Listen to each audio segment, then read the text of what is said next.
Under the dazzling chandeliers of the Ritz London, Jennifer Aniston stood in the center of the grand ballroom, draped in a silver satin gown, flawless from every seam to the delicate crystals adorning its fabric. Tonight was supposed to be the most important night of her life, the engagement party between her and Andrew Caldwell, the man she believed she would build a perfect future with. Classical music floated through the air, weaving between cheerful conversations. Champagne shimmered in crystal glasses as London's elite raised their toasts. Jennifer could feel the expectant gazes of her parents, Richard and Evelyn Aniston, who had arranged this marriage not just for love, but for the merging of two powerful families. The ballroom doors suddenly swung open. She turned, heart racing. Andrew had arrived, but he wasn't alone. He walked in hand with Olivia Pearce, the daughter of one of England's most powerful financial moguls. Jennifer froze. A murmur spread across the room. Everyone seemed to understand what was happening, except for her. Andrew met her gaze, his expression cold, indifferent, as if she had never meant anything to him. Tightening his grip on Olivia's hand, he declared for all to hear, "Jennifer, I can't marry you. Olivia is my future." A heavy silence fell over the ballroom. Jennifer felt the blood in her veins turn to ice. The champagne flute in her hand slipped through her fingers, crashing onto the marble floor, shattering into countless glittering shards. The sound echoed through the suffocating quiet. She searched Andrew's face for hesitation, for some flicker of regret, for any sign that this was some cruel joke, that he couldn't possibly be doing this to her. But all she saw was absolute indifference. Then the whispers started. Poor thing. Did she really not know? How humiliating. The air felt too thick, the walls too close. Everything around Jennifer blurred. Whether from shock or the tears she refused to shed, she wasn't sure. But the final blow didn't come from Andrew. It came from her own family. Evelyn Aniston, the mother who valued reputation above all else, stepped forward. Her voice was quiet, but it cut like a knife. "You've humiliated us." Richard Aniston merely turned away, as if she had ceased to exist. And in that moment, Jennifer realized she had not only lost her fiancé, she had lost her family, too. She couldn't stay there a second longer. There was no one left on her side. With trembling hands and a shattered heart, she turned and fled from the Ritz, the London rain pouring down on her as she disappeared into the night. The London rain poured down in icy sheets, cutting through Jennifer's thin satin dress. She walked aimlessly through the cobbled streets of Mayfair, her high heels sinking into the slippery cracks between the stones. Golden lights from upscale cafes reflected off the wet pavement, but to her, they were nothing more than meaningless blurs. Each step she took felt like another blade slicing into her heart. She had lost everything: her fiancé, her dignity, her family. In one night, the life she thought was perfect had crumbled like a sandcastle swept away by the tide. The engagement ring still sat on her finger, a cruel reminder of Andrew's empty promises. She lifted her hand and stared at it, a surge of anger bubbling up inside her. Was it all just a joke?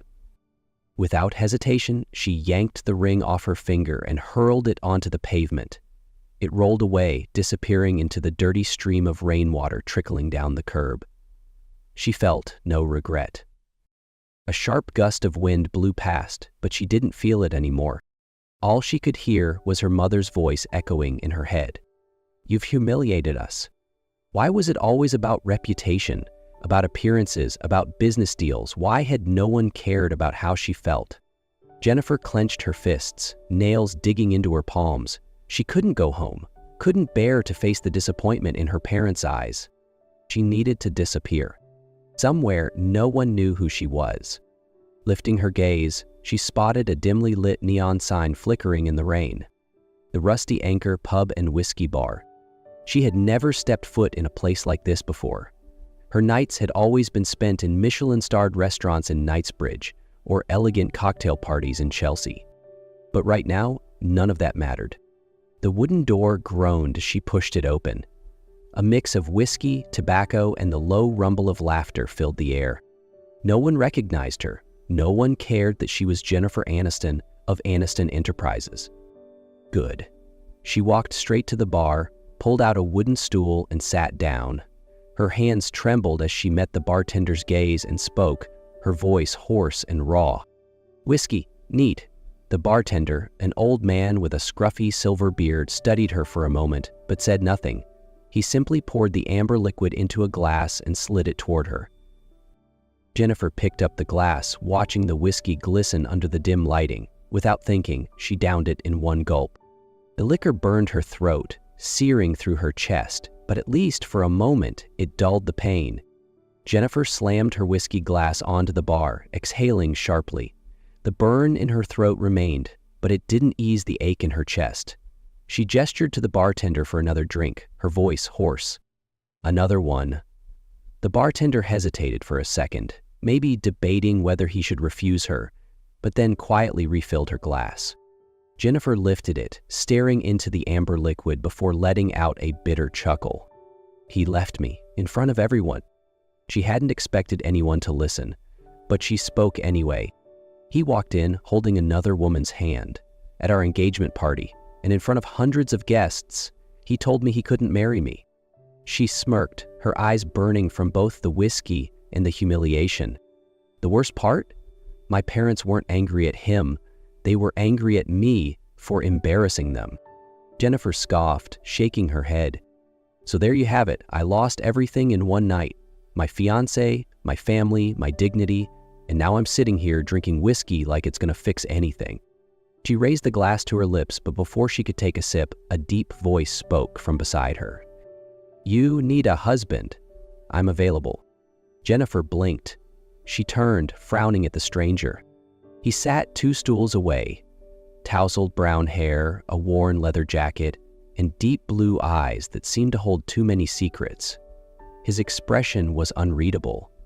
He wasn't joking, wasn't smiling. He had simply said it as if it were the most logical thing in the world. "What?" The man lifted his beer, took a slow sip, then shrugged. "If you need a husband, I'm right here." Jennifer stared at him for a moment before laughing, a hollow, cynical laugh. "Are you serious?" He tilted his head slightly, his gaze unwavering. "I've got nothing better to do tonight, and you just lost everything. A spontaneous marriage probably wouldn't be the craziest thing you've done today." Jennifer studied him. A stranger, a ridiculous offer. She should have walked away. Any sane person would. But instead, she smirked, raising her whiskey glass in a mock toast. "All right, stranger, marry me." The man set his beer down, stood up, and extended a hand. "Jack Morgan." Jennifer took it. His grip was warm, firm. "Jennifer." Jack's lips curved slightly, his gaze glinting with something unreadable. "Well then, future wife of mine, let's go." The rain outside was still pouring, but Jennifer no longer cared. They ran into the London night, through the dimly lit streets, their laughter mixing with the sound of raindrops hitting the pavement. Jennifer's silver dress clung to her skin, soaked through, but she barely noticed. For the first time in hours, she felt weightless. Jack led her down a winding alley, then stopped in front of a building with a dull yellow glow emanating from inside. Jennifer squinted at the sign above the door. "Westminster Register Office, Marriage Registration." She burst out laughing. "You're actually serious about this?" Jack just shrugged, pulling her inside. An old clerk sat behind a wooden desk, peering at them over thick glasses. He looked unimpressed as he took in their disheveled, rain-soaked appearance. "What do you want?" he asked in a bored tone. Jack grinned. His voice was steady, almost too confident. "We want to get married." 15 minutes later, Jennifer held a pen in her hand, staring down at the marriage certificate in front of her. Her fingers trembled slightly as she signed her name. Jennifer Aniston. She glanced at Jack, who was watching her with a bemused expression as he signed his own name beneath hers. Jennifer let out a breath, leaning back. "I can't believe I just did that." Jack smirked, slipping the cheap silver wedding ring onto her finger. "Too late now, Mrs. Morgan." Jennifer shook her head, half laughing, half in shock. I'm definitely going to regret this. Jack winked. Then let's enjoy it before the regret kicks in. And just like that, with a free ring from the clerk's desk and a blurry signature on a piece of paper, Jennifer Aniston, former heiress of Aniston Enterprises, became Mrs. Morgan. She had no idea what she had just done. But maybe, for tonight, that didn't matter. Jennifer woke up with a pounding headache. The bed beneath her was too firm, the blanket too thin, and the air too cold. A breeze crept through the cracks in the window, carrying the damp scent of a London morning mixed with coffee? She groaned, shifting slightly, only to realize that nothing around her was familiar. This wasn't her penthouse in Chelsea. Her eyes fluttered open, the ceiling was cracked, a rusty ceiling fan creaked overhead, and light filtered through old curtains. Everything about this place felt small, old, and foreign. Jennifer tried to sit up, but the sudden movement made nausea rise in her stomach.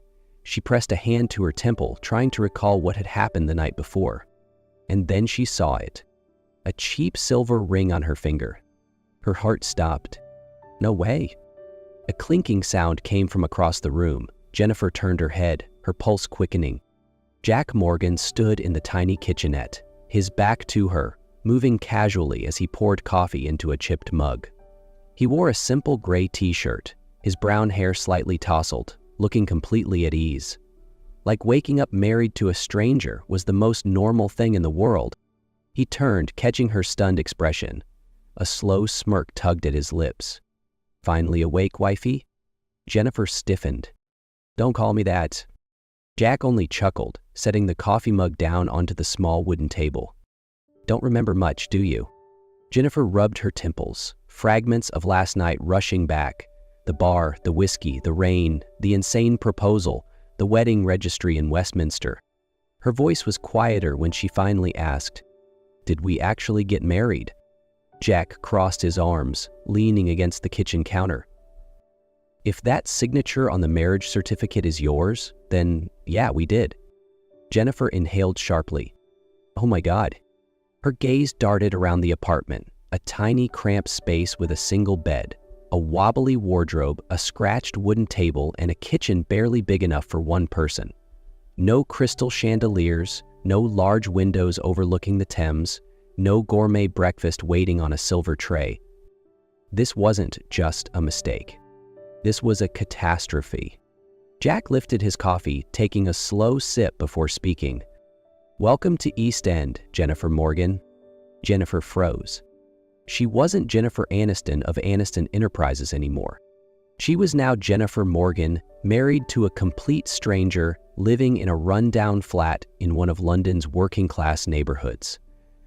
And worst of all, she was completely, utterly broke. The next few days were hell. Jennifer had to face a reality she had never known before, a life without money, without luxury, without convenience. She could no longer press a button on her phone and have gourmet meals delivered to her door. Now she had to cook for herself, which was a disaster. The first morning she attempted to make eggs, Jack stood by the counter, watching with mild amusement. Tilt the pan a little. No, not that much. Jennifer yelped as the egg slid out of the pan and onto the stove. She groaned, dropping the spatula onto the counter. This is ridiculous. You do it. Jack smirked. But this is much more entertaining. Jennifer glared at him. If cooking was bad, laundry was worse. She had never used a washing machine in her life. The first time she tried, she almost flooded the building's basement. Jack had leaned against the doorway, shaking his head. Didn't think laundry would be a life or death situation for you. She had thrown a towel at him. But the hardest part? Shopping. Jennifer had never set foot in a regular supermarket before. She had always shopped at high-end organic markets with imported produce. Now she stood in the middle of a budget grocery store, holding a bottle of cheap water Jack had handed her. She frowned. Why this one? Jack glanced at her, his blue eyes glinting with amusement. Because it costs 50p instead of £5 sterling. You're not a rich heiress anymore, remember? Jennifer's cheeks burned, but she didn't argue. She was learning, slowly, how to survive in a world she had never belonged to. But amidst all the struggles, one thing became increasingly clear to Jennifer. Jack Morgan wasn't as simple as he seemed. At first glance, he was just a laid-back guy living paycheck to paycheck. But there were things about him that didn't add up. The way he brewed coffee like an expert. The way he talked about aircraft engines with an alarming level of knowledge. Jack Morgan wasn't just some ordinary guy from East End. And Jennifer was beginning to wonder, who exactly had she married? Jennifer stood in the small apartment, holding one of Jack's wrinkled shirts, attempting to fold it neatly. She had been here for a week now, slowly adapting to this life. One without luxury, without wealth, without privilege. Jack had left early for work that morning, leaving her alone in this tiny space that was slowly starting to feel familiar. She opened the desk drawer, searching for a pair of scissors. But instead, her fingers brushed against something unexpected. A newspaper, old and slightly yellowed with age. Her heart pounded as she pulled it out and read the bold headline. Jackson Everett, writer of The Missing Heir of Ryder Aviation. Jennifer's breath caught in her throat. She scanned the article. 3 years ago, Jackson Ryder, the sole heir to Ryder Aviation, one of Europe's largest aerospace companies, vanished after a massive financial scandal.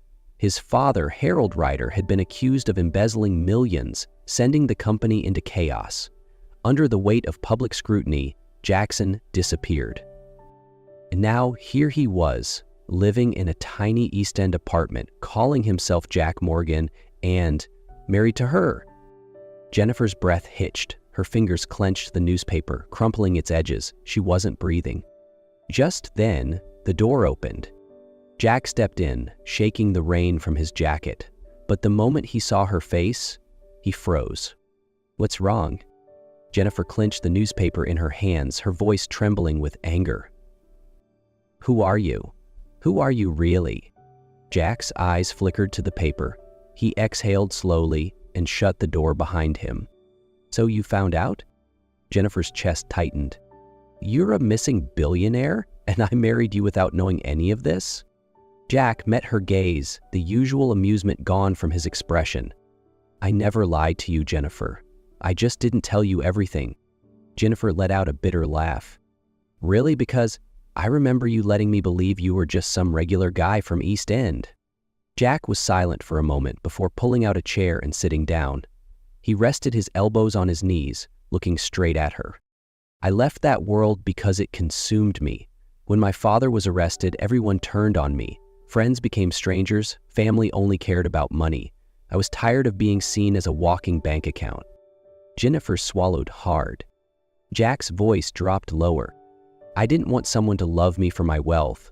I wanted to know if there was anyone out there who could love me just for me." Jennifer's breath hitched.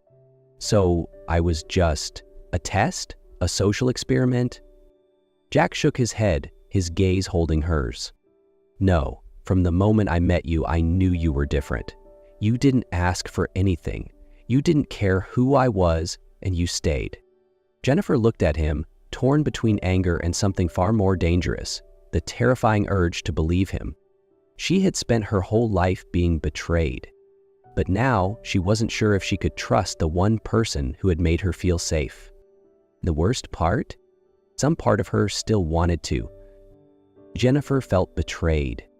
First, it was Andrew, the man she had once loved, who had humiliated her on their engagement night. And now it was Jack. He might not have cheated on her the way Andrew did, but he had lied. And Jennifer had no room left in her life for lies. She didn't say another word. She simply turned, opened the door, and walked out, ignoring Jack's voice calling after her. London's rain poured down in heavy sheets. Her thin sweater was soaked within minutes, her hair clinging to her skin, but she didn't care. She just kept walking, not knowing where she was going, only that she needed to get away from Jack. She had thought he was a new beginning, a life without deception, without power games, without people who only cared about money. But now she realized even Jack had secrets. She had trusted him. And now, once again, she was just another fool standing alone in the rain. A week passed. Jennifer didn't go back to East End. She stayed in a small hotel near Westminster, not the luxury hotel she used to frequent, but a quiet space where she could think. Should she go back to her old life? Would her parents even accept her if she returned? Or had she really lost everything? And yet, no matter how hard she tried, she couldn't stop thinking about Jack. His stupid smirk, the way he teased her in the kitchen, the way he tossed his jacket over her shoulders when it got too cold without saying a word, the way he looked at her, not as an heiress, not as a financial asset, but as a person.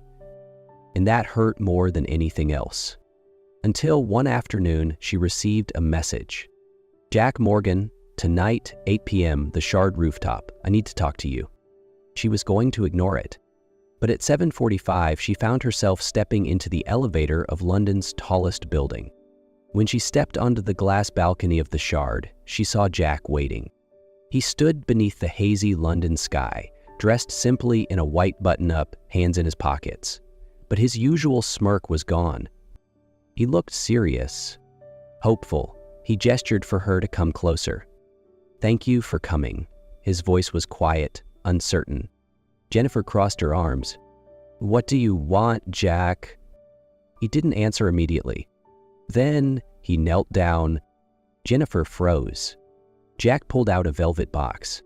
Inside, a diamond ring sparkled under the city lights. "Jennifer Aniston." His voice was steady, but his hands trembled.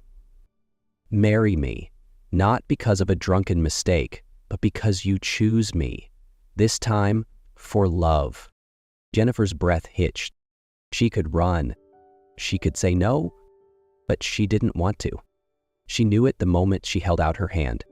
Jack smiled, sliding the ring onto her finger before pulling her into his arms. Rain misted over them, London's skyline glittering below. This time, she had no doubts. She had chosen him.